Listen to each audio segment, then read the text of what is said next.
Well, this weekend marks the anniversary of a very well-known tornado, an unexpected severe weather event last year in Atlanta. You're looking at the damage as an EF2 tornado went through downtown Atlanta, causing widespread panic and leaving multiple skyscrapers in ruin. For one of Atlanta's most iconic buildings, the Westin, the repair hasn't been so easy. Also, we have the CNN Center, the Georgia Dome, where the SEC basketball tournament was actually being played at the time. I remember watching it on TV, and you could see everything shaking while they were playing that. That was an EF2 tornado. Unfortunately, one person perished in that tornado, but some amazing pictures ended up coming out of that tornado. Yeah. And we want to share some of those with you tonight. That's right. We have Shane Durrance, who actually took the only known image of this tornado. Thanks for joining us on set tonight.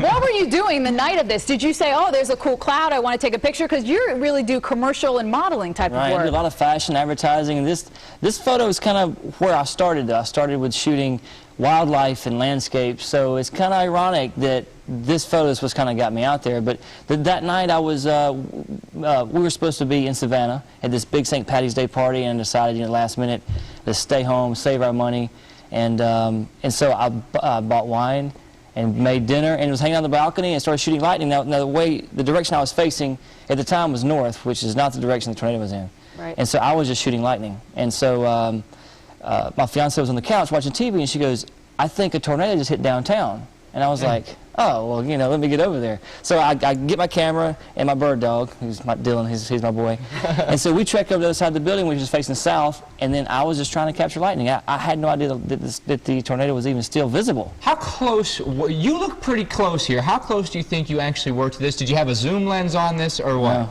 I was, gosh, 1.25 miles. And so I'm shooting with a really short lens, like a 17 to 35 2.8 lens. And you said that you were shooting digital, so when did you know you actually caught the tornado on camera? It's behind you. And for some people, they might not be able to find where the tornado is, but it's actually on the left-hand side of your screen by that lit-up building. When did you know you actually had the tornado? That's a good question, because I didn't know. And even when I was shooting, I couldn't see it, I couldn't hear anything. It was kind of eerie, as it was really silent. Right. So I took the images, downloaded them, and was like, okay, this is a cool looking image, and cool looking weather shots. So I gave them to Paul Osman over at 11 Live News. I was like, look, just because I wanted some free publicity, right? So then Paul goes, wait a minute, dude, I think you have a shot at the tornado. And so after Dr. Forbes and him discussed it, we looked at data, it was the tornado. All right, and speaking of Dr. Forbes, you've given him some other images to analyze, because you have more images than just this one. So we're going to bring in Dr. Forbes and get some analysis of Dr. Forbes of some of these images. Anything new that you're seeing in these pictures? Yeah, well, certainly here, this we're seeing here is the picture of the tornado, just as you say here, over at the left edge. The other thing that we're seeing here, he's behind the storm, and so he's seeing the flow from north to south wrapping around this rotating thunderstorm that we call the supercell. And so this big layer of clouds is actually the storm that wraps around and forms the hook of the rotating supercell thunderstorm that we often talk about, and then it spirals around here. So the tornado is there. Now, in this picture, this is a new picture that Shane has brought with him this evening, and I believe this one is as the storm has pushed a little bit farther beyond. There's that same rotating band. It's moved a little bit farther southeast, but now what we're seeing with the lightning illuminating things is we're seeing the whole top of the thunderstorm. You can see the tops of the cirrus anvil of this parent thunderstorm. So this is a nice picture. This one has caught the entire thunderstorm as well as the rotating part of it at low levels, a little bit closer to Shane. Dr. Forbes, thanks for your analysis. That's really interesting, and I love how we have Dr. Forbes, and like you said, he's our hero too, because he can just look at that and boom, boom, boom. Now, did you enhance these pictures because the color is spectacular? Did you know you had to leave your aperture open a little bit more? What did you do? Yeah, this was done probably at about a second exposure at 5.6, but you have to play with it. That's the cool thing about digital, is because now you instantly know whether you have the shot or not. So it's really about just playing with it, getting out there and just shooting it. So yeah, it's just trial and error. You think forget commercial, now to weather? I don't know. It just didn't change my life. Like, I mean, there's so many things that if certain things had not happened in a certain series, I wouldn't be here. I mean, and you were saying you really were broke. Yeah, at this point when you took this. I was pretty poor. So this one helped you out, yes? It helped me out, yeah. Now, do you have any advice for our viewers that maybe want to shoot, weather or landscapes? Tripod. That's the #1 thing. Yeah. You can't do without a tripod. So tripod, a decent camera, lens is not that big of a deal, but I mean it's not that much to it. It's just trial and error and getting out there and just having fun, Yeah. Good stuff. You had fun taking that picture. I had a great time. Still having a great time. We had a great time having you here. We really good to see appreciate you. you I coming appreciate it. by. Thank you. Thanks, Shane. For stopping by. Appreciate that. Good luck on your future shots. Thanks. All right, thanks, Shane. All right, folks, still to come, we are going to take you to a destination that may be the luckiest place in America in a couple of days. That's right. Also, our top 5. We have received a lot of interesting video this week into the Weather Channel. This is one of them, a dust storm in Riyadh, Saudi Arabia. Where did this rank on our top 5? Where do you think it should rank? Abrams and Bettis at weather.com.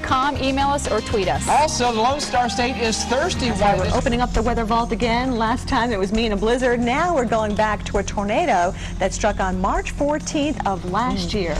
Yeah, that was when a tornado tore through downtown Atlanta. That EF2 twister cut a 6-mile path through the city, leaving damage to major destinations, including Phipps Arena and the Georgia Dome. That's right. One person was killed, and the damage totaled about $200 million. And that was a pretty big storm. In fact, it changed a lot of people's minds. You know, there's always that myth out there that tornadoes never strike cities, especially large cities like Atlanta. Well, as you see there, it happened. It can happen. And the only known photograph of that action was taken by Shane Durrance, and he just happens to join us now here on Weekend View. And Shane, can you take us back to that day? What were you doing, and at what point did you think, I should probably grab the camera for this one? Yeah, I was really fortunate. When the storm came in, I started shooting some photos off my balcony of just lightning. And then and the news hit, and Alabama was playing in the Dome, Roll Tide. And so when the news hit, I just took my camera and went to the other side of the building, because my balcony actually faced the north side. And so went to the other side of the building, started shooting downtown, just trying to capture lightning, and got real lucky. There it is. I could not see any. You got to think it's 9:45 at night, completely dark, and I couldn't see anything, couldn't hear anything. Had no idea the tornado was even that close. lightning. Yeah, exactly. I had no idea the tornado was even visible still.